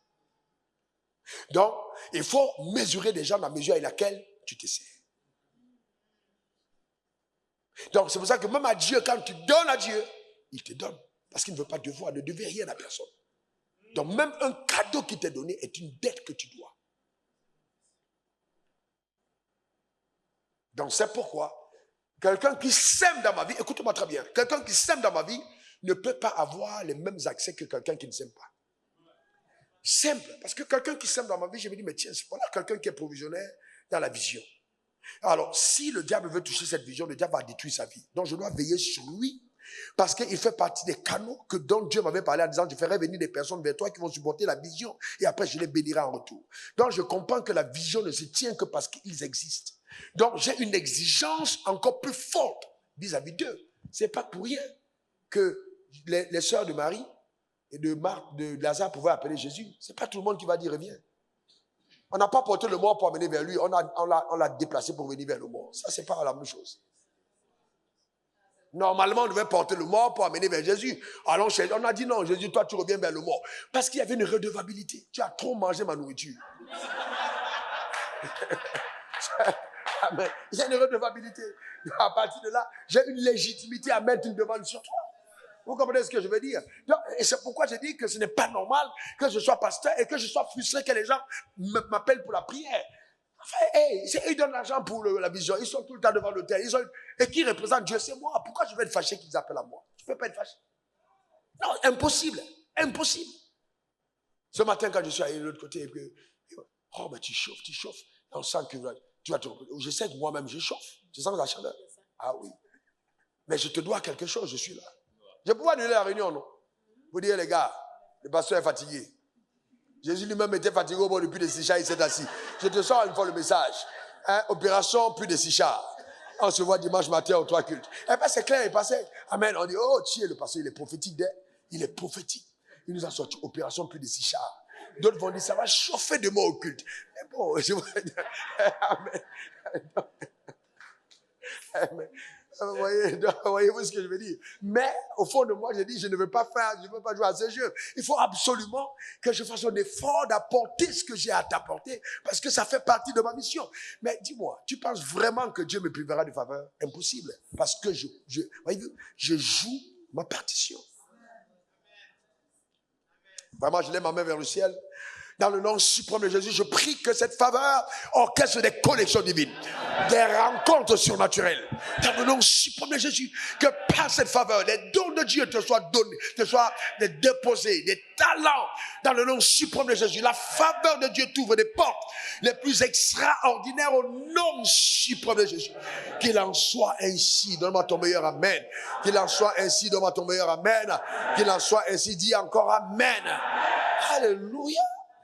Amen. Donc il y a aussi, assieds-toi rapidement, il y a aussi l'ange du courage. Fortifie-toi et prends courage. L'ange du courage, la résilience. Vous savez, la résilience. Oui, la résilience. Car à des moments, il y a des gens dans la Bible qui étaient découragés, n'est-ce pas? Et puis, Jérémie a été encouragé par Dieu ou pas? Ne dis pas que tu n'es qu'un enfant. C'est pas Dieu qui l'a encouragé. Gédéon n'a pas été encouragé par Dieu. Amen. Donc il y a des moments où il y a un ange qui vient, qui t'apporte le courage. Et il te donne la persévérance. Ce n'est pas une exhortation d'un pasteur, mais c'est un ange qui t'assiste pour te permettre de prendre courage. Que Dieu te donne le type d'intervention surnaturelle dans le nom suprême de Jésus. Donne-moi encore ton meilleur amen. C'est très important. Le courage, la persévérance, ne pas s'arrêter, continuer d'avancer, font partie des choses que le ciel t'accorde. Quand l'ange de la prospérité t'accompagne, le courage. C'est ce qui a fait que Joseph ne s'est pas suicidé en prison, parce que normalement, si l'ange de la prospérité n'était pas là, il pouvait mourir de suicide. Rejeté par tes propres frères alors que tu n'as rien fait. Maintenant, tu as eu chez Potiphar, encore on t'accuse, tu vas en prison. Mais c'est clair, 2 fois de suite, on dit c'est clair. C'est une malédiction héréditaire. Tu as un petit signe en disant d'accord, allez maintenant on va faire délivrance, combat, casser les ailes, briser tout. Ça n'a rien à voir. Ça fait partie du processus de ta destinée. Simplement. Donc, voyez-vous, c'est très important. Très important qu'on comprenne ces choses. Et donc c'est ce courage, amen, qui va te donner de pouvoir passer à l'action, parce qu'il faut être courageux. Il faut du courage pour agir. Et ce courage-là, Dieu te l'accorde. Ta manière de dire amen m'embête. Ce courage-là, Dieu te l'accorde. Donne-moi ton meilleur amen. Ce courage-là, Dieu te l'accorde. Donne-moi ton meilleur amen. Courageux. Dieu te l'accorde. Le courage de passer à l'action. Le courage de faire face aux opinions des autres. Le courage de faire face aux opinions des autres. Parce que quand Dieu commence à t'élever, les opinions des autres deviennent de vents contraires qui t'empêchent de continuer de progresser. Mais il faut avoir le courage. Le courage d'affirmer sa spécificité. De t'habiller comme tu dois t'habiller. Amen. De te coiffer comme tu dois te coiffer parce que c'est toi qui es toi. Un homme courageux qui était en lion finira par s'habiller comme une chèvre. Un homme qui n'est pas courageux. Il faut du courage pour pouvoir garder ton apparence, ton identité. Il faut du courage. Il faut beaucoup de courage. Quand on a commencé, quand je commençais les affaires en 2002, la campagne de dénigrement qui s'est passée contre ma personne, je vous dis la vérité, il a fallu beaucoup de courage. Beaucoup de courage. Oh, maintenant, c'est un pasteur. Oh, un pasteur rétrograde. Oh, c'est un pasteur qui n'aime que l'argent. Mais ça a duré 7 ans. Non, 5 ans. 5 ans. Jusqu'en 2007. En 2007, ça s'est un peu tassé. 2008, 2010, c'est encore monté. Et puis un jour, Dieu m'a dit, ce que je t'ai demandé de prêcher là, j'ai demandé ça à d'autres personnes avant toi, ils ont refusé. J'ai demandé à certaines personnes, ils ont refusé. Hier, qu'est-ce que le patriarche disait? Il disait quoi? Dis un peu cette partie, qu'est-ce qu'il a dit? Il a dit qu'il faut que tu continues et que justement le courage avec lequel tu y vas doit t'emmener à aller jusqu'au bout, parce que si tu ne le fais pas, tu devras rendre compte à Dieu. Et que même Dieu, les gens le critiquent chaque jour. Ouais. Il faut du courage. Il faut du courage. Encore, se lever au milieu des frères pour faire des affaires, il faut du courage. Quand tu as une sœur et que tu réussis dans les affaires, on dit tu couches avec les hommes. Donc ça là, il faut être prête. Le plus important, c'est qu'il faut que toi-même, dans ton fond intérieur, ce ne soit pas vrai. Le reste, si on vient te dire que tu manges la chair humaine, que tu sais que tu ne manges pas la chair humaine. Et pourquoi ça? Tu es dérangé pourquoi? Tu es dérangé pourquoi? Jusqu'à ce que Dieu lui-même m'a coaché, ma fille m'a dit, le succès est le miroir dans lequel l'échec n'aime pas voir son visage. Donc à partir du moment où tu réussis, les gens qui ont échoué, tu deviens une condamnation pour eux. Vous voyez un autre pasteur, vous êtes dans la même ville. Et puis ta mère demande à son fils, tu es pasteur, non? Même pasteur que Wafou. C'est le même style de pasteur. C'est une façon de dire que, mais pour toi là, pourquoi est-ce que tu n'as pas décollé et puis Wafou ça décolle? Donc à un certain moment, il faut que tu meurs pour que le pasteur soit à l'aise dans son échec. Mais en fait, ça peut ne même pas être ton échec. Ce n'est qu'une question de temps. Parce qu'il y a une question de saison. Vous comprenez ce que je suis en train de dire? C'est une question de saison. C'est une question de saison. C'est une question de saison. Il ne faut pas te laisser. Amen. Découragé par quoi que ce soit. Je vais prendre 5 questions. Une ici, 2 ici, 2 ici. Et puis, ta main est vite levée. Tu attendais ça?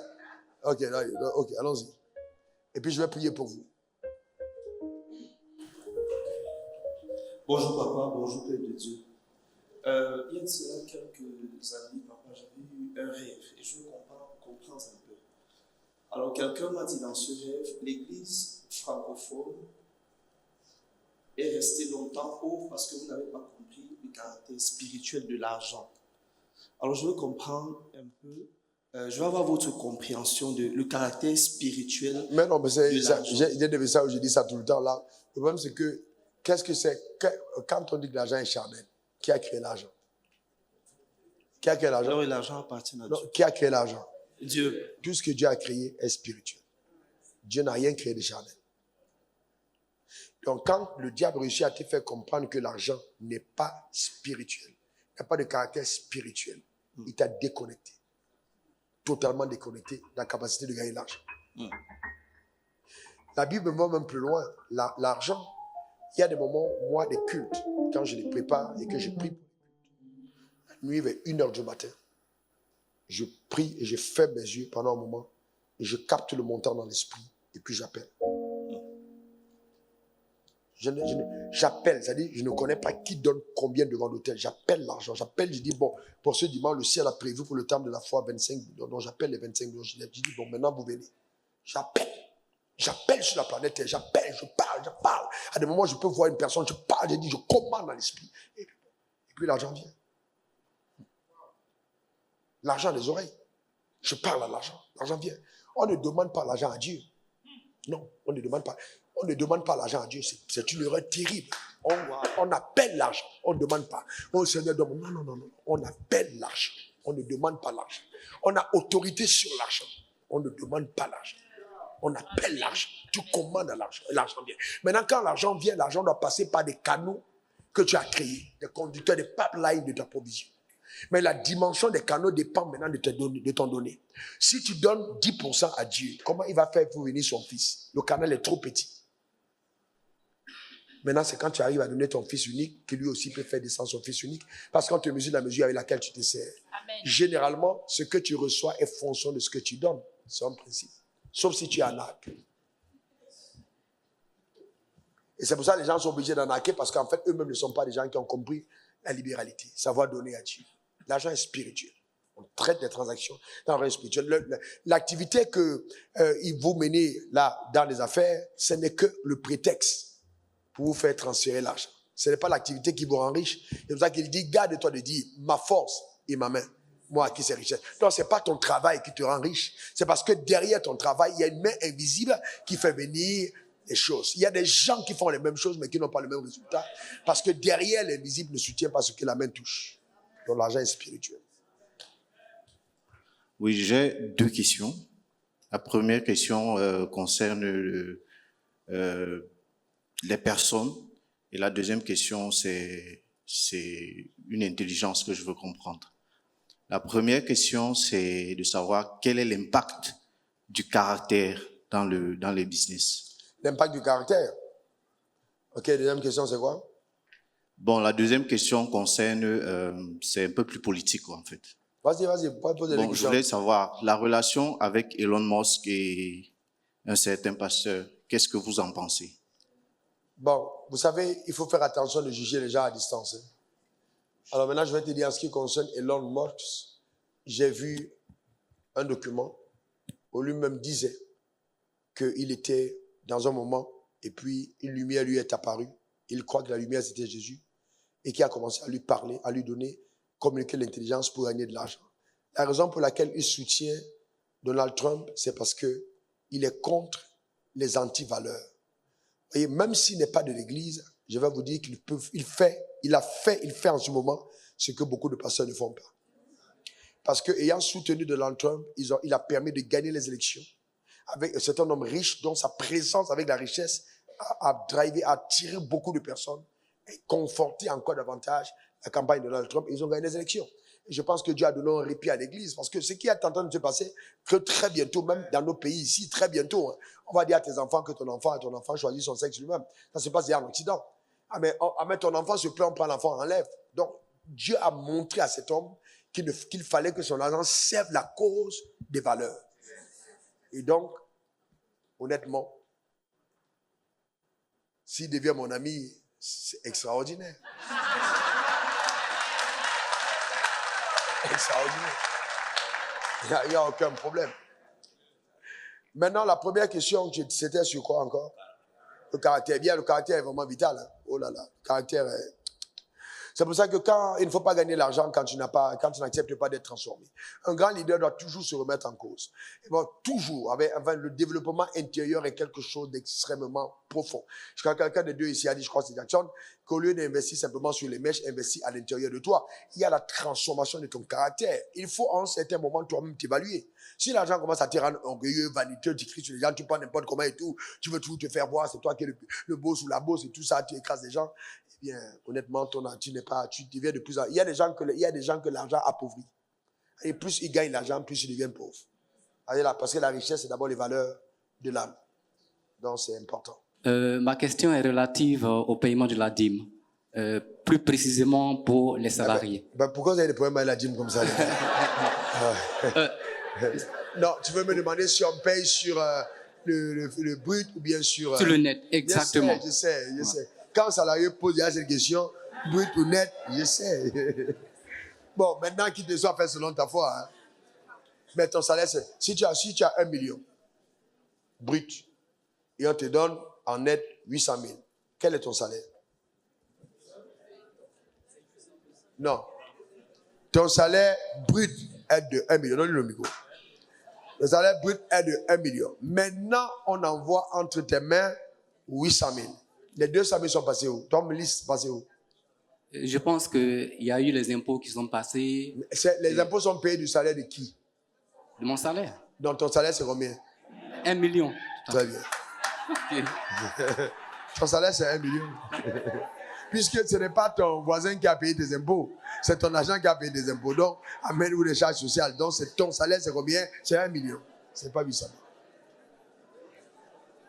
Maintenant, quelqu'un m'a demandé plus loin, et ça, c'est la réflexion profonde, plus loin. Mais après, quand on va me reverser ça en retraite, on remet ça encore des personnes en retraite, est-ce que je repaye la dîme dessus? Alors, j'ai dit, mais pourquoi toi, tu vas penser que toute ta vie, tu vas épargner pour aller en retraite manger les miettes de ce que tu as épargné? Pourquoi tu ne penses pas qu'en étant fidèle dans ton argent, tu n'auras même pas besoin de cet argent en retraite, que tu vas sortir de ce carnaval pour aller dans la création des richesses qui te permettra pas de vieillir dans le système de fonctionnaire ou d'employé, mais d'aller à la création des richesses. Pourquoi tu ne penseras pas à ça? Tu vois ce que je veux dire? Il ne faut pas se maintenir dans l'esclavage. Il ne faut pas. Il faut avoir une mentalité forte qui te permet d'anticiper. Dernière question, frère, puisque vous voulez que je prie pour vous. Oui, ma soeur, allons-y. Bonjour, papa. Bonjour. Je pose la question par rapport aux prémices. Oui. Est-ce que quand on est entrepreneur, je prends mon cas, par mois, les factures entrent, ou bien les factures des clients entrent en fonction des moments où ça a été écrit au client. Donc, ça n'entre pas le premier jour, ça n'entre pas tous au même moment. Est-ce que les prémices, c'est la toute première facture Magnifique que tu reçois, ou bien alors c'est pour tout ce que tu as reçu ce mois-là? Quelqu'un a une voiture Yango. Suivez bien l'histoire. Yango, taxi. Il dit, bon, j'ai pris mon taxi. Parce que j'ai su l'histoire.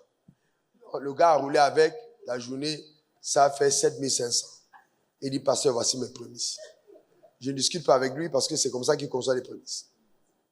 Normalement, les prémices, c'est un cycle. Ce n'est pas une recette d'un jour. C'est le mois. Parce que si tu étais salarié, c'est sur le mois. Donc, tu prends tout ton cycle. C'est la première recette de tout le cycle que tu donnes à Dieu. Ou le premier bénéfice de tout le cycle. Mais comme il y a des gens tellement intelligents, ils prennent le premier jour de travail. Et ils disent, Seigneur, j'ai donné mes prémices. Bon. Alors, je vais vous dire ce que je fais. En tant que pasteur, écoutez, j'ai pris la résolution. Si je connais la personne et qu'on a une relation, je vais plus loin. Mais comme la question d'argent est tellement délicate, alors je préfère laisser les gens dans la liberté eux-mêmes de traiter avec Dieu. Et un jour, dans ce moment arrive et il se rend compte que j'ai fauté. Alors dans ce cas, il dit, oh Seigneur, pardonne-moi, ça ne suffit pas. Tu vas recalculer et tu reprends ça maintenant. Non. Écoutez-moi très bien. Si tu pourras recalculer, tu reprends ça maintenant, tu dis, Seigneur, pardonne-moi, je ne savais pas. Je ramène ce qui est à toi. Ça s'appelle la restitution de ce que nous avons pris. Les gars, on est arrivé à la fin. Oui, mon frère. Une question. Ok, donne-lui. Tu as eu 7 minutes déjà tout à l'heure. En fait, j'ai remarqué que quand les gens gagnent à Télémillion ou à la loterie, dès qu'ils reçoivent les fonds, la plupart deviennent plus pauvres. Parce qu'ils n'ont pas eu la formation sur la gestion. Bien sûr. C'est pour ça que moi je donne toute l'importance aux questions. Parce qu'avec les questions, la bénédiction que nous allons avoir, nous allons savoir gérer la bénédiction. Et par rapport à la dîme, je n'ai pas fait le témoignage moi-même, c'est Daddy qui a fait le témoignage. J'estime et je pense, parce que dans toutes nos entreprises, tous les premiers jeudis de chaque mois, il y a un jeûne que tout le monde fait, et voilà, tous les premiers jeudis de chaque mois. Mais j'ai estimé que le cambriolage que j'ai subi la nuit du 16 au 17 novembre dernier et qui avait 38 millions que les cambrioleurs n'ont pas pu prendre. Mais qui était là visible, même le sol. Très visible. Je pense que, puisque la Bible dit qu'il menace le dévoreur et il éloigne le dévoreur de nous, je crois que c'est ça qui a joué. C'est ça qui a joué. Et je pense également que le dévoreur n'est pas que tu as de l'argent qui s'éparpille ou qui se gaspille. Il y a aussi une certaine connaissance que Dieu te donne pour la gestion de l'argent qui t'évite certains coûts. Je prends un exemple. J'ai eu un financement et puis c'est un financement de 250 millions. Vous savez, les banquiers te font des plans, des schémas. Tu as un dépôt, chaque mois tu cotises progressivement, et puis quand ça atteint le montant, dès que tu n'es pas très loin du montant total, on te dit, nous allons t'augmenter ta ligne. Donc, tu étais à 250 millions, on dit, monsieur, vous êtes à 250 millions, vous avez bien évolué, on vous passe à 500 millions. 500 millions, en fait, en réalité, ce dont tu bénéficies, c'est 500 millions moins 250 millions. En réalité, ce que tu gagnes, c'est 250 millions. Tu as 250 millions chez eux qui n'est pas en DAT, ça ne te procure pas du revenu, et tu payes l'intérêt sur 500 millions. Donc, ce que je conseille aux gens, écoute, tu as déjà cotisé 250 millions, tu écrases le prêt, tu recommences encore à zéro, et tu vas voir que le coût de ta dette, c'est 250 millions que tu auras à payer, et non pas sur 500 millions. Donc, je pense que l'intelligence que Dieu nous donne pour gérer un certain nombre de situations, pour éviter de perdre de l'argent, le dévoreur, il y a la dîme qui vient nous aider dans tout cela. C'est dur à payer, je l'avoue, mais c'est passionnant quand on a les fruits de... Merci. Alors, je vais vraiment prier que chacun d'entre nous, nous arrivons au point où ce ne soit plus jamais dur à payer. Et je connais les batailles que certains d'entre vous ont. Vous savez, hier, j'ai fait l'offrande que j'ai faite hier. J'ai dormi à 4h30. J'ai commencé à méditer. Je n'étais pas à l'aise. J'ai trouvé que je dois donner plus. Le matin, j'ai dit à ma femme, je vais d'abord voir le patriarche. Parce que je voulais ajouter à ce que j'avais donné. J'ai encore pris de l'argent. J'ai ajouté. Je ne ressens aucune... Vous ne pouvez même pas imaginer. C'est-à-dire, je suis tellement heureux et content. Donc, vous devez arriver au point où il y a une circoncision profonde. Parce que, en fait, c'est la raison pour laquelle vous gagnez. Et chaque jour qui vous est donné est une rédemption nouvelle. Le fait de te lever, de ne pas avoir d'ABC, de ne pas avoir ceci, frère, il n'y a pas d'argent sur la terre qui peut te donner ça. Donc, il faut vraiment, c'est vrai, il y a des combats que tu mènes, mais à un moment, tu dis non.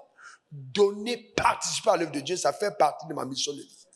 Et il n'y a pas que l'œuvre de Dieu. Il y a le fait de, ok, vous savez, Dieu m'a dit, un jour je réfléchissais, et puis un de mes frères m'a fait un problème et tout ça, et puis ma femme aussi me parlait d'une situation qu'elle avait, et puis je lui ai dit, dis-moi, entre notre situation de nous qui sommes abusés par des gens et la situation des personnes qui nous abusent, tu préfères laquelle?